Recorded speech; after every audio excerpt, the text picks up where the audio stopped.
பயப்படார் இருக்கிறார். நான் அவர் தாட்சியாரே.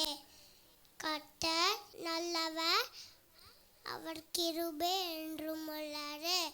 பயப்படாதே, நான் உனக்கு துணை நிற்கிறேன். ஏசாயா 41:13. ஒரு நட்சத்திரம் யாக்கோபில் உதிக்கும்.